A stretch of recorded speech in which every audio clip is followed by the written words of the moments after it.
ಕೆಟ್ಟವನ್ ಕೆಟ್ಟು ವಿಪರೀತ ರಾಜಯೋಗಮ್ ಅಂತ ಹೇಳ್ತಾರೆ. ಅಂದರೆ negative will become a positive ಅನ್ನತಕ್ಕಂಥದ್ದು. ಈ ವರ್ಷ ಒಂಥರ ವಿಚಿತ್ರವಾದಂಥ ಘಟನೆಗಳು, ಸಂಘಟನೆಗಳು, ವಿಸ್ಮಯಗಳು ನಿಮ್ಮ ಜೀವನದಲ್ಲಿ ಈ ಹೇವಿಳಂಬಿ ಸಂವತ್ಸರ ತಂದು ಕೊಡ್ತಕ್ಕಂಥದ್ದಾಗುತ್ತೆ. ಅಂದರೆ ಆಗದ ಕೆಲಸಗಳೆಲ್ಲ ಆಗುತ್ತಪ್ಪ ಒಂಥರ ವಿಚಿತ್ರ ರೀತಿಯಲ್ಲಿ. ನೀವು ಅಂದ್ಕೊಂಡೇ ಇರೋಲ್ಲ, ಏನಿದು ನಾನು ಮಾಡಿಕೊಂಡ, ನಾನು ಸಾಧಿಸ್ಕೊಂಡ ಅನ್ನತಕ್ಕಂಥದ್ದು. ರಾಜಕೀಯ ವಿದ್ಯಾರ್ಥಿಗಳಿಗೆ, ಉದ್ಯೋಗಿಗಳಿಗೆ, ಸ್ವಯಂ ಉದ್ಯೋಗಿಗಳಿಗೆ ಮಾತ್ರ ಸ್ವಲ್ಪ ನಷ್ಟ, ಜಾಗ್ರತೆ.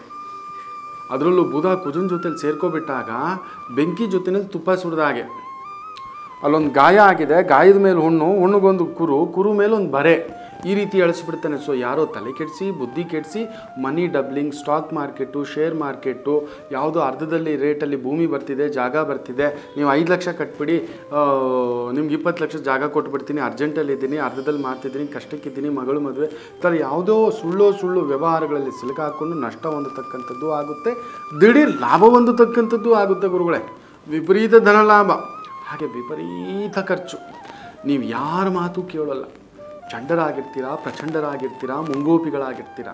ಅದರಿಂದ ಪ್ರತಿ ತಿಂಗಳು ಒಂದು ಶನಿವಾರ ಯಾರಾದರೂ ಭಿಕ್ಷುಕರಿಗೆ ಮನೆಯಲ್ಲೇ ಒಂದು 5 ರೀತಿಯ ಅಡಿಗೆಗಳು, ಇಲ್ಲ ಒಂದು 5 ಊಟ ಮಾಡಿಸಿ ತೊಗೊಂಡೋಗಿ ಬಾಳೆ ಎಲೆಯಲ್ಲಿ ಊಟವನ್ನು ಬಡಿಸ್ತಕ್ಕಂಥದ್ದು ಮಾಡಿ.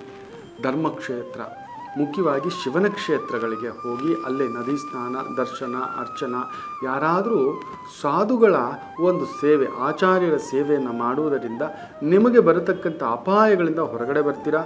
ವಾಹನ ಗಂಡಾಂತರ ಹೊಂದಿದೆ, ಜಾಗ್ರತೆ. ಭೂಮಿ ಗಂಡಾಂತರವೂ ಹೊಂದಿದೆ, ಸಂಗಾತಿಯ ಆರೋಗ್ಯದಲ್ಲೂ ಒಂದು ಎಡವಟ್ಟಿದೆ. ಇದು ಮಕರ ರಾಶಿಯ ಫಲಾನುಫಲ. ಒಳ್ಳೆಯದಾಗಲಿ.